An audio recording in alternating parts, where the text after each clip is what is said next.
Ready Malakpur गांव में सत्संग हो रहा है परमात्मा के मूल ज्ञान का। तो आज कुछ गहन विषयों पर चर्चा करेंगे। उससे पहले मालिक के नाम का जयकारा लगाएंगे और फिर सत्संग शुरू करेंगे।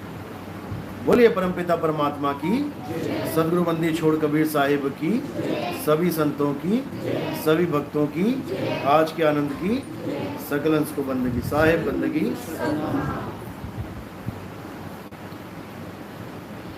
तो परमात्मा की अपार कृपा होती है जब किसी भी गांव में, किसी भी शहर में परमात्मा के मूल ज्ञान का प्रचार होता है। क्योंकि ज्ञान इस संसार में अथाह है। किसी भी गुरु के पास चले जाओ, आपको कुछ ना कुछ अलग ज्ञान मिल ही जाएगा, कुछ ना कुछ नया मिल ही जाएगा। ऐसा नहीं हो सकता कि एक ही गुरु सारा ज्ञान लेके बैठा है, क्योंकि ज्ञान अनंत है। लेकिन जो मूल ज्ञान है वो केवल एक है। पवित्र ज्ञान में बहुत से किस्से कहानियाँ, बहुत से ग्रंथों के बारे में बताया गया, जैसे कुरान, बाइबल या वेद पुराण, इंजील, बहुत से ग्रंथ हैं। सबको पढ़ना, सबको समझना लगभग नामुमकिन ही है। कुछ ना कुछ, कहीं ना कहीं कमी रह ही जाएगी। सारी दुनिया के सब ग्रंथों का पूर्ण ज्ञानी होना बहुत मुश्किल है। ऐसा कोई गुरु नहीं होगा जो सारे ग्रंथों के बारे में, हर ग्रंथ के बारे में एक एक चीज़ को, एक एक कहानी को जानता हो। ऐसा नहीं होगा। कहीं ना कहीं कुछ ना कुछ कमी रह ही जाएगी। लेकिन जो मूल ज्ञान है वो ऐसा ज्ञान है कि जिसको प्राप्त करने के बाद आपकी जो ज्ञान की दौड़ है, ज्ञान अर्जित करने की जो दौड़ है, वो खत्म हो जाएगी, क्योंकि आपने मूल को प्राप्त कर लिया। मूल यानी जिसके कारण इस सारे संसार का ज्ञान अस्तित्व में है। जितने भी ग्रंथ हैं दुनिया में, ये सब एक परमात्मा की ही महिमा गा रहे हैं। लेकिन फिर भी अलग अलग धर्म बने बैठे हैं, अलग अलग जात पात बनी बैठी है। यानी हम लोग उन ग्रंथों को पढ़कर भी एक नहीं हो पा रहे हैं। ये इसका सबूत है कि एक परमात्मा के अनेक ग्रंथ बने हैं और अनेक ग्रंथों को पढ़ के हमें एक हो जाना चाहिए था, लेकिन हम इतने ग्रंथों को पढ़कर एक नहीं हुए, अनेक हो गए। यही कारण है जो आज धर्म के नाम पे, जो आज जात पात के नाम पे, जो आज देशों में भी देश लड़ रहे हैं एक दूसरे से पूरे पूरे, इसी के लिए कि अल्लाह बड़ा कि गॉड बड़ा। मुसलमान और ईसाई लड़ते ही आए हैं शुरू से इसी के ऊपर, धर्म के ऊपर। जबकि बाइबल भी ये कह रही है कि परमात्मा गॉड एक है, और कुरान भी यही कह रही है कि अल्लाह गॉड एक है। लेकिन फिर भी ये लोग नहीं समझ पा रहे हैं कि वो एक है, तो हमें भी एक हो जाना चाहिए। लेकिन नहीं। अब झगड़ा किस चीज़ का है? झगड़ा है रहन सहन का। अरब देश में जो ग्रंथ आए, उन्होंने अरब लोगों के रहने, जैसे उनका रहन सहन था, उसके हिसाब से उसमें कुछ नियम कानून बना दिए। जैसे वो रेत में रहते हैं, अरब देश में रेत ही रेत है, तो ऐसे कुछ कानून बना दिए कि वुज़ू करना है, यानी कि पानी को लेके हाथों को ऐसे करके साफ करना है। क्यों? ताकि कम पानी से पूरी बॉडी साफ हो जाए, क्योंकि पानी की कमी है। लेकिन भारत देश में जो नदियाँ ही नदियाँ हैं, वहाँ पर तुम्हें ऐसे करने की ज़रूरत नहीं है। वहाँ पे तुम ऐसे करो, पानी वेस्ट भी हो जाएगा, तब भी बहुत पानी है। यानी कि रीति रिवाज जो बनाए जाते हैं वो जगह देख के, माहौल देख के तब बनते हैं। लेकिन हम उसी पे अटल हो जाएं कि नहीं, हमारे पूर्वजों ने ऐसा कहा है तो हम ऐसे ही रहेंगे, इसी बात का झगड़ा हो जाता है। जैसा माहौल होता है वैसा ही व्यवहार हो जाता है। जैसे हमारे देश में ही लगा लो, बहुत सी रीतियां हैं कि जी हमारे कुल की रीत है, हम इसको त्याग नहीं सकते। जैसे बकरा, बलि का बकरा, नहीं जी हमारे यहाँ तो पहले से ही बकरों की बलि होती है, हम इसको त्याग नहीं सकते। भाई, पहले से बकरे की बलि होती है, तुम नहीं त्याग सकते, तो पहले से सती प्रथा भी थी। सती प्रथा भी पहले से ही थी, वो कैसे त्याग दी तुमने? जब पति मर जाए तो पत्नी को चिता पे बैठ जाना होता है, सती प्रथा हिंदू धर्म के हिसाब से। वो कैसे त्याग दी? तुम्हारा जमाई मर जाए, बैठा के दिखाओ लड़की को चिता पे, उसको तो तुमने बड़ी जल्दी एक्सेप्ट कर लिया कि हाँ ये ठीक है, सती प्रथा बंद होगी, बहुत अच्छी बात है, ये भी तुम्हारे पूर्वजों की चलाई हुई थी। लेकिन तुम्हें लगा कि हाँ इससे मेरी जान बच रही है, हमारे बच्चों की जान बच रही है, वो तुमने हाँ कर दिया कि अच्छा वो बंद हो गया। और जहाँ बकरे की जान जा रही है वहाँ तुम्हें प्रथाएं याद आ रही हैं, क्योंकि अपनी जान नहीं जा रही ना। एक बलि के बकरे के साथ तुम केवल एक उंगली काटना शुरू करवा दो धर्म के नाम पे, अभी ये बंद हो जाएगा, ये बकरा भी बंद हो जाएगा कटना, कि एक बकरे के साथ अपनी एक उंगली कटवानी है तुमने, अभी सारे नियम कानून बदल जाएंगे तुम्हारे पुश्तों के, जो तुम्हारे पूर्वज करते आ रहे हैं। क्योंकि ये इंसान इतना शातिर है कि क्या बताया जाए, जहाँ पर इसका फायदा होता है वहाँ पे सब कुछ बदल देता है।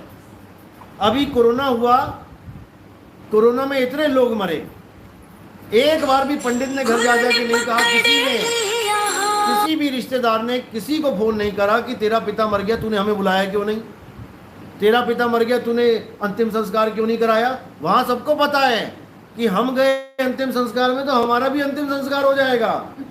वहां एक ने ना बोला कि हमारे पुराने रीति रिवाज तूने खंडन कर दिए, क्यों, अपनी जान पे बनी है, अपनी जान पे बनी है तो सब चलता है, कोई 13वीं नहीं, कोई 15वीं नहीं। और अगर माहौल ठीक है तो 13वीं ना करा के देखो, तुम्हें ना तुम्हारे समाज से निकाल दिया जाए, तुम क्रियाक्रम ना करवा के देखो, हरिद्वार ना जाके देखो। तो ये आदमी बड़ा शातिर है।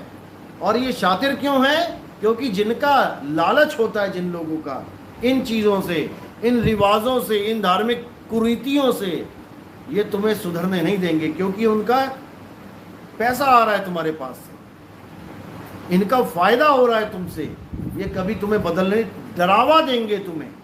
लेकिन जहां पर इनकी जान पे बनाए, कोरोना में किसी पंडित को फोन करते कि जी हमारे पिताजी एक्सपायर हो गए, मंत्र पढ़ ले आके, एक भी ना आया,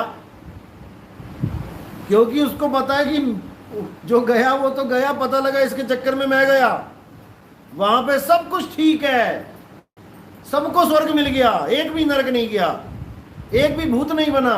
लेकिन अभी अगर तुम सही, माहौल सही है और तुम कह दो कि भाई मैं संस्कार नहीं करवाऊंगा पिताजी का पंडितों के अनुसार, मैं केवल 4 लोगों को लूंगा और वहां पे जाके अस्थि, मतलब उसकी, उनकी लाश को जला दूंगा, अभी तुम ये कह के देख लो, अभी तुम्हारे खिलाफ तुम्हारे परिवार के, तुम्हारे सारे मोहल्ले के, तुम्हारे सारे समाज के खड़े हो जाएंगे।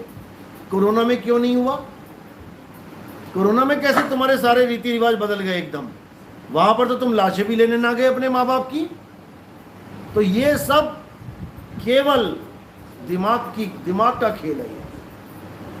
हमने अपने परमात्मा को भूल के, जो हमारा असली परमात्मा है उसको भूल के, ये डुप्लीकेट जितने परमात्मा बना लिए हैं अपने मन से, इसी कारण हम भटक रहे हैं। जितने भी संत महात्मा आए उन्होंने क्या किया, उन्होंने उन चीजों का खंडन किया जो आदमी ने बनाई। जैसे पत्थर की मूर्ति आदमी ने बनाई, इसीलिए उसका खंडन किया गया। कबीर साहब ने ये नहीं कहा कि भगवान को मत मानो, उन्होंने बोला भगवान को मानो, लेकिन तुम पत्थर को भगवान मत मानो। पत्थर को भगवान मानोगे तो पाखंडवाद में चले जाओगे। कबीर साहब ने ये नहीं कहा कि राम जी को मत मानो, उन्होंने ये नहीं कहा कृष्ण जी को मत मानो, उनको मानो लेकिन उनके असली स्वरूप को जानो तब मानो। यानी कि राम जी क्या हैं, कृष्ण जी क्या हैं, जब तक तुम ये नहीं समझ पाए तुम राम और कृष्ण की पूजा करके भी नहीं कर पाओगे। क्योंकि तुमने राम जी को मान लिया एक आदमी, कि राम जी एक आदमी हैं और वो धनुष बाण लेके खड़े हैं। कृष्ण जी को मान लिया एक नर आदमी मानव रूप में, कि कृष्ण जी चक्र लेके खड़े हैं, वो कृष्ण जी हैं। और जबकि कृष्ण जी गीता में समझा समझा के थक गए कि हे अर्जुन, मैं, तू और ये समस्त राजा, हम शरीर नहीं हैं, हम शरीर नहीं हैं, शरीर तो इस आत्मा के कपड़े हैं। मैंने, तुमने और ये सब समस्त राजाओं ने केवल 5 तत्व के कपड़े पहन रखे हैं।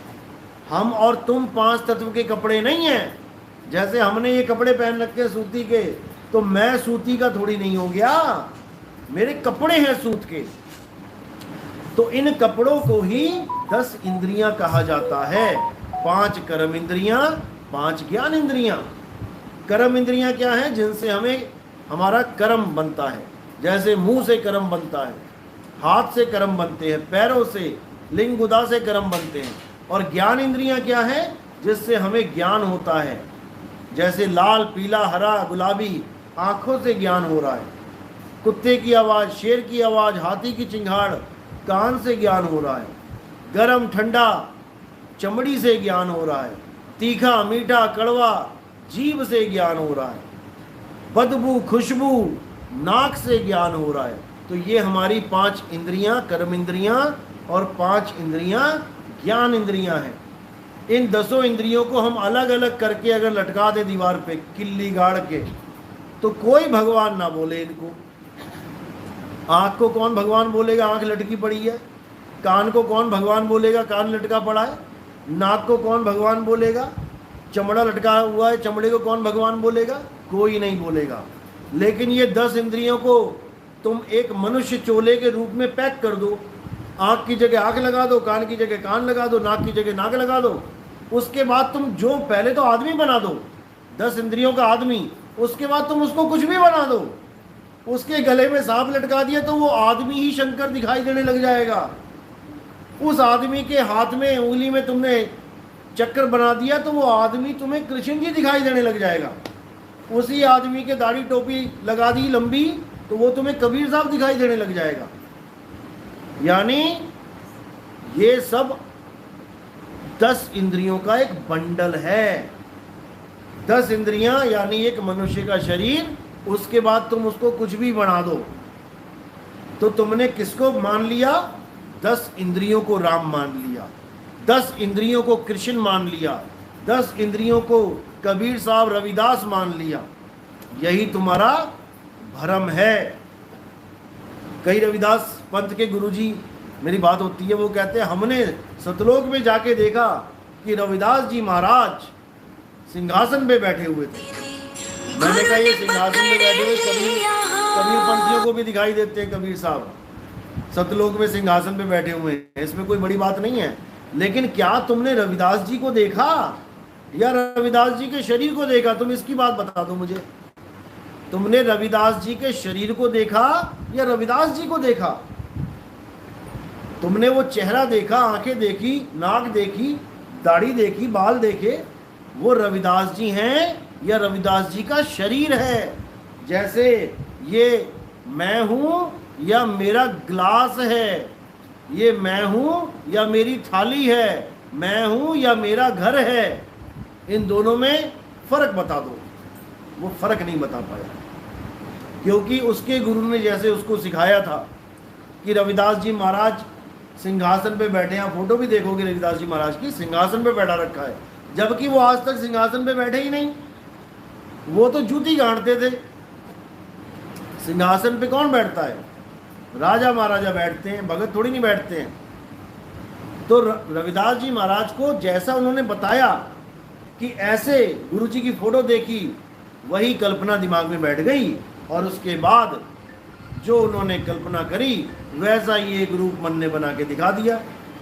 जबकि रविदास जी महाराज शरीर नहीं है, रविदास जी महाराज शरीर नहीं है, कबीर साहब शरीर नहीं है, मीराबाई शरीर नहीं है, कोई संत महात्मा शरीर नहीं है। शरीर तो 10 इंद्रियां हैं। जैसे जो कार है, कार और कार का ड्राइवर, कार की लाइट जल रही है, कार के टायर भाग रहे हैं, कार का इंजन चल रहा है, ये कार अलग है, ड्राइवर अलग है। तो गाड़ी क्या है? ये शरीर एक गाड़ी है। आंखें देख रही हैं, पैर चल रहे हैं, नाक सूंघ रही है, कान सुन रहे हैं। इस गाड़ी का ड्राइवर कौन है? वो आत्मा है। आत्मा के द्वारा ही ये गाड़ी चल रही है।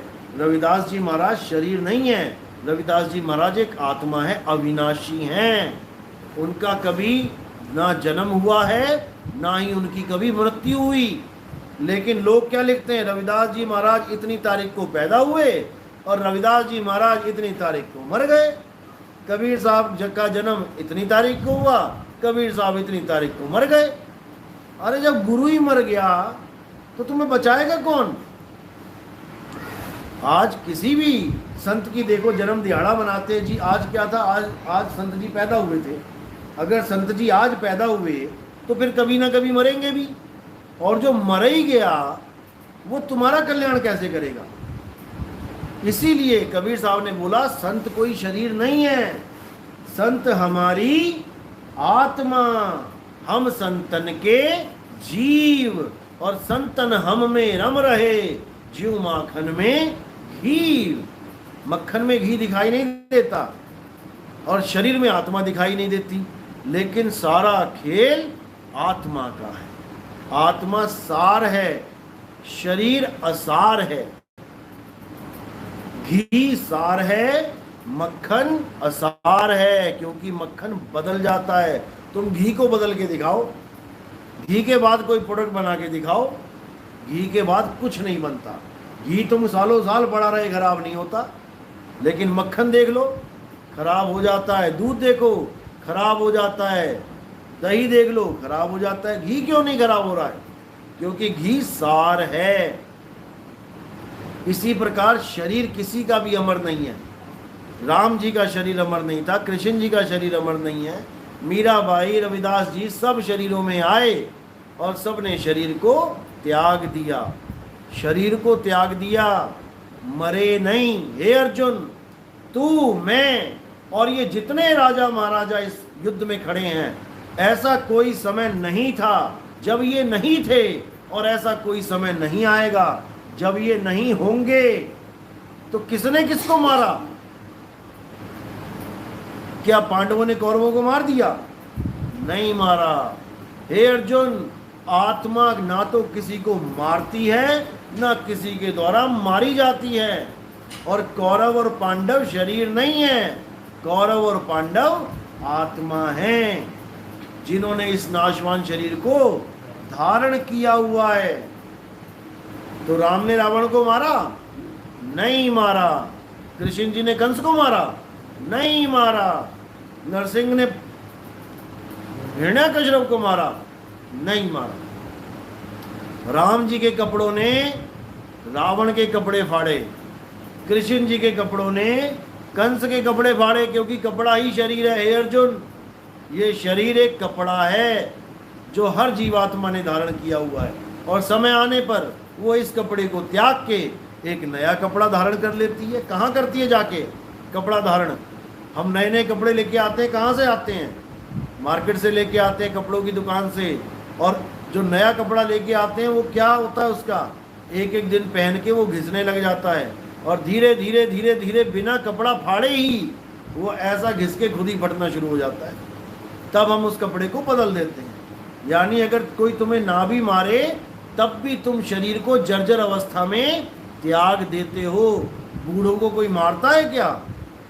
बूढ़े खुद ही मर जाते हैं, शरीर को छोड़ के जीवात्मा कहीं और चली जाती है। बूढ़ा क्या है? जीवात्मा है कि कपड़े हैं? बूढ़ा, जो बूढ़ा दिखाई दे रहा है वो कपड़े हैं, और जो बूढ़ा बना बैठा है कि मैं बूढ़ा हो गया हूँ, वो कभी बूढ़ा नहीं होता, वो अजर अमर अविनाशी है।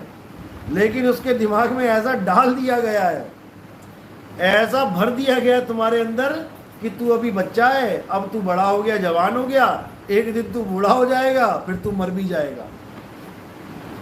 बस यही डर लेके हर आदमी जीता है, यही डर खत्म करना है। कहें कबीर निर्भय हो हंसा, हे हंसा तू अमर अजर अविनाशी है, तेरी कभी मृत्यु नहीं होती। जब तेरी मृत्यु आए, यानी शरीर की मृत्यु आए, तब तूने क्या करना है जो मैं तुझे समझा रहा हूं। तो क्या समझा रहे हैं? मरता मरता जग मुआ, मरना जाने ना रोए, ऐसी मरनी जो मरे बहुर न मरना होए। कैसी मरनी? ये गुप्त भेद है, ये चाबी दी है संतों के हाथ में। अब गुप्त भेद क्या है कि जो संत तुम्हें विहंगम चाल से जोड़ देता है, असल में वही तुम्हें जन्म मरण से मुक्ति की चाबी दे देता है। विहंगम चाल, बहुत ध्यान से समझना विहंगम चाल को। विहंगम चाल होती है पक्षी की चाल। पक्षी जमीन से उड़ा और सीधे आसमान में चला गया, बीच में कोई स्टॉप नहीं, बीच में कोई और स्थान नहीं, सीधा परमात्मा की शरण में। इसी को बोला शब्द विहंगम चाल हमारी, और कहें कबीर सतगुरुदई ताड़ी।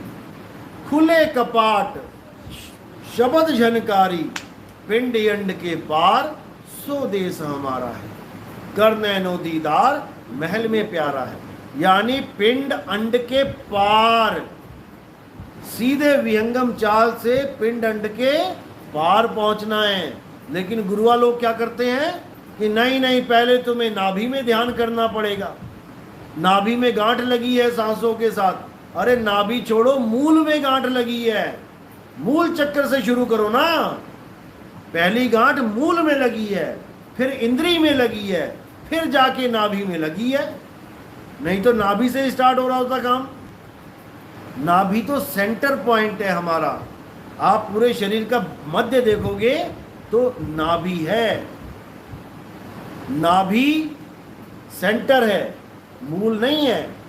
तो मूल क्या है? गुदा चक्र हमारा मूल है। मूल से इंद्री, इंद्री से नाभि। ये लोग क्या करते हैं, इन लोग के पास पूर्ण ज्ञान नहीं है, इसलिए ये क्या करते हैं, ये कबीर साहब की एक वाणी का दुरुपयोग कर लेते हैं। कस्तूरी कुंडल बसे मरग ढूंढे बनमाही, ऐसे रमता राम है दुनिया जाने नाही। तो ये लोग क्या करते हैं, ये नाभि में जो कस्तूरी है हिरण के, वो आदमी के ढूंढने लग जाते हैं। अरे वो हिरण के है भाई, वो आदमी के थोड़ी नहीं है। आदमी की कस्तूरी तो कहीं और पड़ी है। और वो कस्तूरी कहाँ पड़ी है, कबीर साहब ने इसका उदाहरण भी दिया है। अधर द्वीप तहा गगन गुफा में है निज वस्तु सारा। अधर द्वीप और गगन गुफा में वो वस्तु पड़ी है, कस्तूरी आदमी की। और तुम आदमी को हिरण बना दिया तुमने, नाभि में ढूंढवा रहे हो, नाभि में ध्यान लगवा रहे हो। जो नाभि में ध्यान लगवाते हैं उनको नाभि में ही आनंद मिलने लग जाता है। और वो किसकी जून में चले जाते हैं, किसके वंशज हो जाते हैं, रावण के। रावण का अमृत कहाँ था, नाभि में। कोई लोटे में थोड़ी नहीं था कि वहां पे लोटा छुपा के रख लिया नाभि में। यानी सांकेतिक ज्ञान था कि नाभि में रावण की भक्ति थी, जहां वो भक्ति करता था। नाभि में उसने अमृत रखा हुआ था, यानी उसका अमृत जो 10वें द्वार में है वो नाभि में ढूंढता था वो। इसीलिए मारा गया, इसीलिए मारा गया। तो कहते हैं अमृत के लिए क्या बोला, 9 द्वार नहोदर फीके, रस अमृत 10वें चुईजे। कि 9 द्वार नहोदर फीके, रस अमृत 10वें चुईजे। अब ये लोग नाभि को 10वां द्वार बता देते हैं कि नाभि ही 10वां द्वार है, जबकि नाभि 10वां द्वार नहीं है। नाभि है 12वां द्वार, जिसके द्वारा बच्चे को सारा खाना पीना मिलता है। जब आप गर्भ में थे तब यही नाभि से आपका कनेक्शन जोड़ रखा था। आपको माता के गर्भ में खाना पीना कौन देता था? 9 महीने तुम पल गए बिना मुंह से कुछ खाए, कुछ नहीं खाया तुमने 9 महीना, फिर भी जीवित रहे। तो कहाँ से मिल रहा है? नाभि से। और जैसे ही बाहर आते हो नाभि से कनेक्शन काट दिया जाता है। अब तुम 2 दिन 3 दिन 5 दिन जी के दिखाओ बिना मुंह से खाए, क्योंकि नाभि से कनेक्शन खत्म, अब मुंह से कनेक्शन चालू। अब दूध पिएगा बच्चा माँ का मुंह से, नहीं तो 5-7 दिन में जयराम जी की हो जाएगी। तो इसी को समझना है, यही मूल ज्ञान है। आपने इस काया में ध्यान नहीं रखना कहीं भी। पिंड यंड के पार सो देश हमारा है। तो इस काया से पार सूरत को रखना है, देह से परे विदेह में सूरत को रखना है। ये देही ज्ञान बताने वाले 36 बैठे हैं यहाँ पे, लेकिन कबीर साहब ने एक ही लाइन में सबको किनारे किया। देही ज्ञान सब जगत बखाने, विदेही ज्ञान कोई बिरला जाने, ध्यान विदे और नाम विदेहा, 2 लख पावे मिटे संदेहा। देही ज्ञानियों को तो रिजेक्ट मार दो पहले ही, जो ये कहते हैं कि गुरु की शक्ल का ध्यान करना पड़ेगा तभी परमात्मा मिलेगा, भूल जाओ। फिर तो सारे आंख वालों ने ठेका ले लिया, जो गुरु की शक्ल देख सकते हैं। अंधों को तो फिर परमात्मा मिलेगा ही नहीं, क्योंकि वो गुरु की शक्ल देख ही नहीं सकता, वो तो अंधेरा देखेगा। तो उन लोगों के लिए कोई और सतगुरु है क्या? आंख वालों का कोई और है और अंधों का कोई और है? ऐसा नहीं है। ये आंख वालों का जो गुरु बना बैठा है, ये असल में इंद्रिय ज्ञानी है। ये इंद्रियों से ऊपर नहीं उठ पा रहा, ये अपने आप को चमड़ा मान के बैठ गया है, इसलिए इसको अगला जन्म भी चमड़े का मिलेगा। और जो अपने आप को आत्मा जान लेता है, वो सदा सदा के लिए आत्मा में स्थित हो जाएगा। उसको इस चमड़े की जरूरत नहीं पड़ेगी, क्योंकि वो अपने स्वरूप को जानता है। इसीलिए साहिब ने कहा, जो अपने स्वरूप को नहीं जानता वो गुरुआ है। गुरुआ गुरु नहीं है। गुरुआ तो घर घर फिरे, कौड़ी केर 50, और अपने रूप की खबर नहीं, शिष्य करण की आस। वो ये नहीं जान पा रहा कि मैं शरीर नहीं हूं, मैं आत्मा हूं, और शिष्य बनाने में लगा हुआ है। अब अपना स्वरूप क्या बता रहा है कि मेरी फोटो खींच के मेरी फोटो का ध्यान करो। अरे भाई, तेरी फोटो थोड़ी नहीं है ये 5 तत्वों की फोटो है। 5 तत्वों का शरीर है, तुम्हारी फोटो नहीं है ये। जैसे कोई आदमी कुम्हार मिट्टी का घड़ा बना दे, तो उसकी फोटो खींच रहे हो, तो किसकी फोटो खींची तुमने? मिट्टी की फोटो खींची। ऐसे ही ये कुम्हार ने जो घड़ा बनाया है, ये 5 तत्व का, तुम अगर इसकी फोटो खींच के कह रहे हो कि इसका ध्यान करो, तो भाई तुम्हें अभी यही नहीं पता कि तुम मिट्टी नहीं हो। इसीलिए सारे गुरु जितने भी बैठे हैं, अपने स्वरूप को ना जानने के कारण खुद को आदमी मानते हैं और चेलों को आदमी और औरत मानते हैं, इसीलिए फंसे पड़े हैं। वो नाम को नहीं जानते कि नाम क्या ताकत है। नाम सब घट में समा रहा है। सब घट मेरा साइया, सुनी सेज ना कोय, और बलिहारी वा घट की, जिस घट प्रगट होए। वो नाम सब में विराजमान है। उसी को बोला, तुमसे कहूं मैं नाम विचारी, और ना वो ज्योत ना पुरुष ना नारी। वो नाम यानी आत्मा, आत्मदेव पुरुष और नारी नहीं है। जब आत्मा पुरुष और नारी नहीं है, तो तुम कैसे पुरुष और नारी हो गए जीव बन के? तुम भी पुरुष और नारी नहीं हो। ये केवल 5 तत्वों का घड़ा लटका दिया तुम्हारे सिर पे, तुम अपने आप को घड़ा मान के बैठ रहे हो। तो जब तक ये भरमजाल तुम्हारे दिमाग से नहीं निकला, तब तक भूल जाओ कि तुम भक्ति कर पाओगे। तुम्हारे बस की बात नहीं है। तो सबसे पहले तो खुद को भी विदेही समझो और अपने गुरु को भी विदेही समझो। तुम्हारा गुरु भी देह नहीं है, तुम भी देह नहीं हो। रविदास जी महाराज कोई देह नहीं है जो आदमी की मूर्ति बना के तुम उसकी पूजा कर रहे हो। मीराबाई कोई लेडीज नहीं है कि तुमने उसको कृष्ण जी की मूर्ति पकड़ा के बंजारन बना दिया, गली गली घूम रही है। ये केवल देह हैं और हम देह से परे आत्मा है। इसीलिए कबीर साहब ने पूरा जोर लगाया आत्मज्ञान के ऊपर। जब लगना चीनोगे आत्म, तब लगना मिली है परमात्म। तुम आत्मा को छोड़ के सीधे परमात्मा के पीछे भाग रहे हो, इसलिए वो तुम्हें नहीं मिल रहा। तुम दूध को छोड़ के, दूध को नाली में फेंक रहे हो और घी को ढूंढने के लिए गली गली में भटक रहे हो। तुम्हें नहीं मिलने का, क्योंकि घी दूध में है और दूध की तुम्हें परख नहीं है कि दूध में घी है। तो परमात्मा कहाँ रहता है? हमारी आत्मा में। आत्म में राम, राम में आत्म, चीनस गुरमुख विचारे। कहीं और परमात्मा को नहीं ढूंढना है। परमात्मा हम सबकी आत्मा में विराजमान है। जैसे खुशबू फूल पे विराजमान है, तुम फूलों को रिजेक्ट मारते जाओ और खुशबू को ढूंढो, कहाँ मिलेगी? नहीं मिलेगी। तुम फूल के एड्रेस पे पहुंचो, किसी बाग में पहुंचो, देखो खुशबू ही खुशबू है, लेकिन नहीं समझ में आ रहा है। इसीलिए साहिब ने बोला आत्मज्ञान बिना नर भटके, कभी काबा कभी काशी, जल में मीन प्यासी, मोह देखत आवे हंसी।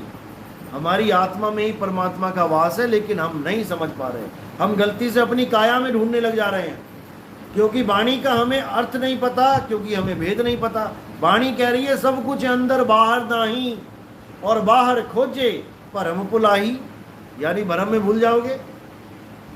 अब वाणी कह रही है सब कुछ अंदर, किसके अंदर? मेरे अंदर। मैं कौन हूं? क्या मैं शरीर हूं? नहीं हूं।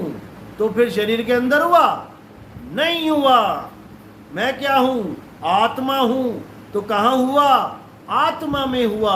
तो वाणी कह रही है आत्म में राम, आत्मा में राम बसा है, शरीर में राम नहीं बसा कि तुम शरीर के अंदर ढूंढने लग जाओ।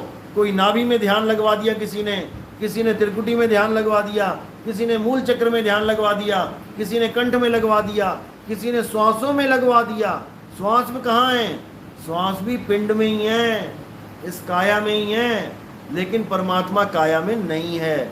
वो अजूनी है, जो 84 लाख जूनों में इंसान जून में नहीं आता, वो अजूनी है। तो साहिब कह रहे हैं मोह को कहाँ ढूंढे रे बंदे? मैं तो तेरे पास में, बिल्कुल पास में, लेकिन वो पास ही सबसे दूर हो बैठा है, क्योंकि उस पास का एड्रेस नहीं पता। तुम्हारे पास में कोई चीज पड़ी है, लेकिन तुम्हारे पीठ के पीछे है, तुम्हें दिखाई नहीं दे रही, इसीलिए वो दूर है। तो परमात्मा भी हमारे पीठ के पीछे है, वो मुझे देख रहा है, और मैं उसको ना देखकर सरगुण और निर्गुण को देख रहा हूं। इसलिए साहिब बोल रहे हैं मैं तो देखूं तुझको और तू देखे कहीं और। लानत ऐसे चित पर, एक चित दो ठौर। ये सारी दुनिया जितनी झगड़ा कर रही है धर्म के नाम पे, भगवानों के नाम पे, अध्यात्म के नाम पे, इनका केवल 2 पॉइंट का झगड़ा है। आधी दुनिया निर्गुण, आधी दुनिया सरगुण, इन दोनों में उलझे पड़े हैं सारे। तो साहिब कह रहे हैं अरे एक चित होकर भी तुम एक नहीं हो पा रहे हो, कम से कम एक को ही मान लेते, या सरगुण या निर्गुण, लेकिन तुम उसके नाम पे भी लड़ रहे हो। हिंदू मुस्लिम का झगड़ा क्या है? सरगुण निर्गुण का झगड़ा है। मुसलमान कह रहे हैं परमात्मा निराकार है, अल्लाह निराकार है। हिंदू कह रहे हैं भैया जी राम है हमारे, कृष्ण है हमारे, साकार हैं। झगड़ा यही है। जबकि शिव महापुराण पढ़ो, शिव महापुराण में आप शिव जी के स्वरूप पढ़ो, सामने इंडेक्स होता है, इंडेक्स में देखो क्या लिखा है, शिव जी के 2 स्वरूप, साफ लिखा है। शिव जी के 2 स्वरूप हैं, एक साकार एक निराकार, यानी एक सरगुण एक निर्गुण। तुम चाहे निराकार को मानो चाहे तुम साकार को मानो, तुम शिव जी को ही मान रहे हो। अभी आप लोग को नहीं पता शिव जी है कौन। जब मूल ज्ञान को समझोगे तब समझ में आएगा शिव जी क्या हैं।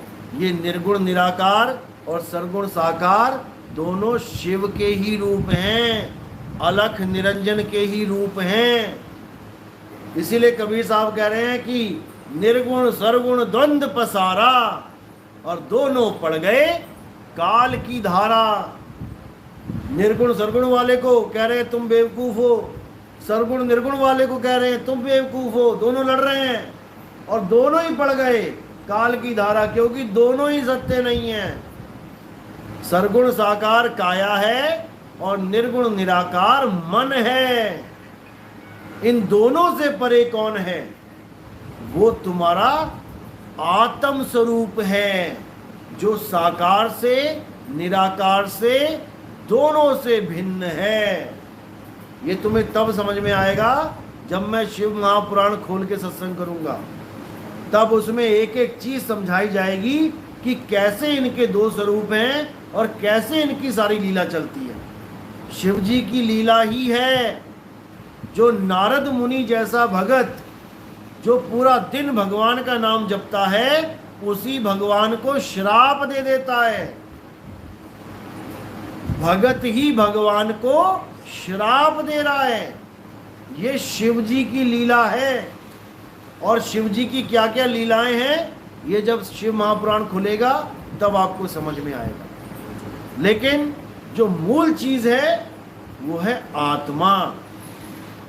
इसीलिए दादू जी ने भी बोला, कोई निर्गुण में रीझ रहा और कोई सरगुण ठहराए, अटपट चाल कबीर की मोह से कहीं ना जाए।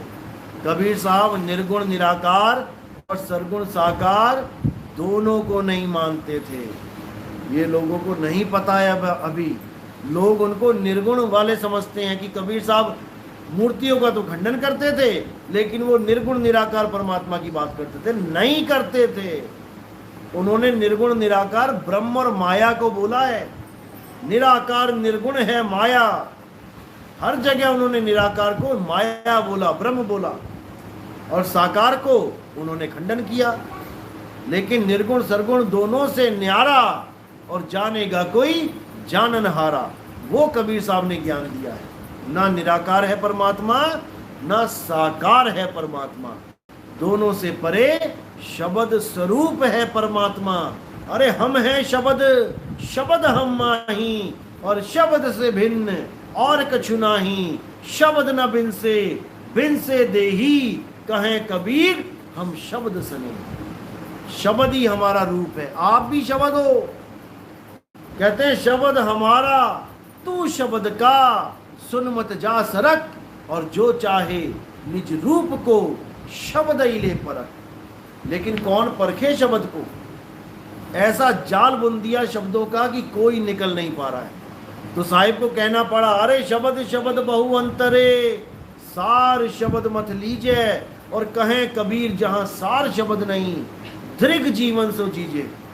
धिक्कार है उस जीवन पे जो सार शब्द की पहचान इस इंसान चोले में नहीं कर पाया। कब करेगा फिर? जब कसाई का बकरा बन जाएगा तब समझेगा शब्द क्या होता है। इसीलिए कबीर साहब ने बार बार समझाया कि ये वो शब्द नहीं है जो बोल के, लिख के, पढ़ के, सुन के लिया दिया जाता है। अरे शब्द शब्द सब कोई कहे, वह तो शब्द विदेह और जीवा पे आवे नहीं, निरख परख कर ले। ये कोई मंत्र नहीं है कि गुरुजी ने मंत्र दे दिया और तुम मंत्र जप जप के पार हो जाओगे। अरे तंत्र मंत्र सब झूठ है, इनमें न उलझे कोई, और सार शब्द जाने बिना कागा हंस ना होए। कागा हंस होने का मतलब है तुम्हारा स्वरूप ही बदल देगा शब्द। अब तुम देह स्वरूप कागा नहीं रह जाओगे, अब तुम आत्म स्वरूप हंस हो जाओगे। जिसको साहिब ने बोला शब्द ना बिन से देही, देही बिनस जाएगी, कागा रूप खत्म हो जाएगा, और तुम शब्द को चीन के, शब्द में समा के शब्द ही हो जाओगे। जाप मरे अजपा मरे, अनहद भी मर जाए, सूरत समाए शब्द में, वाको काल ना खाए। तो शब्द में जब सूरत रम गई तो वो शब्द ही हो गई। नदी तब तक नदी है जब तक वो समुद्र में गिर ना जाए, समा ना जाए। गंगा तब तक गंगा है जब तक समुद्र में समा नहीं गई। समुद्र में समाने के बाद गंगा का अस्तित्व ही खत्म हो जाता है। यानी जब तक गंगा है तब तक वो समुद्र नहीं है, और जब समुद्र हो गई तो वो गंगा नहीं है। जब मैं था तब हरि नहीं, अब हरि है मैं नहीं। तो ये समझना है आपने कि कैसे आपने हरि हो जाना है, हरि को पाना नहीं है। ये पाने के चक्कर में मारे जा रहे हैं सारे कि मुझे भगवान का दर्शन हो जाए। अरे भगवान का दर्शन नहीं करना है, भगवान हो जाना है।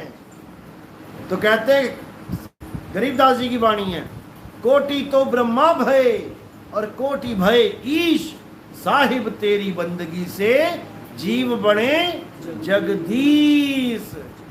ये जीव ही जगदीश हो जाएगा जब ये अपने मूल स्वरूप को जान जाएगा। तो गुरु चेले वाला भेद नहीं है वहां पे कि वहां भी तुम्हारा गुरु जी मिलेगा कोई सोफे पे बैठा हुआ